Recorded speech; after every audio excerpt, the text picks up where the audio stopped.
তারা লাইনটা কেমন কষ্ট করতাম দেখতে ভালো হলো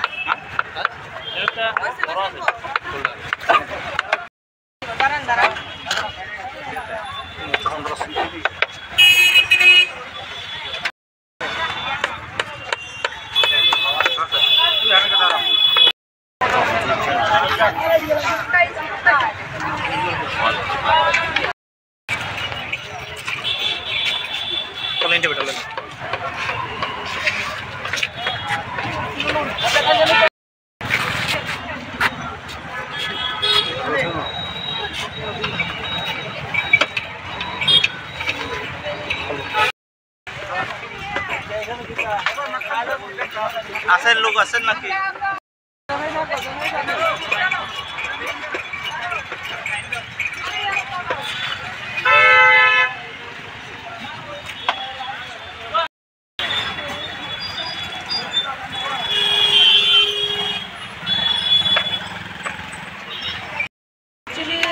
আজকে দুদিন ধরে হিমালয়ের উদ্যোগে আবার ৫ নম্বর ওয়ার্ডের জুড়ি বাজার শরবত, তারপরে তরমুজ, শশা, এগুলো পথচারী যারা যারা আছেন হসপিটালের সাথেই আছেন।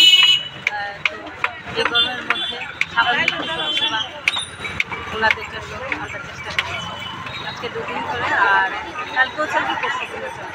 কেমন লাগছে আজকে এরকম কাজ করে? ভালো, দুদিন ধরে তো প্রচুর লোক ২-২.৫ হাজারের মতো শরবত খাওয়াতে পারছি। আগামী দিনে কি এটা চালু থাকবে? আগামী দিনে চালু থাকবে।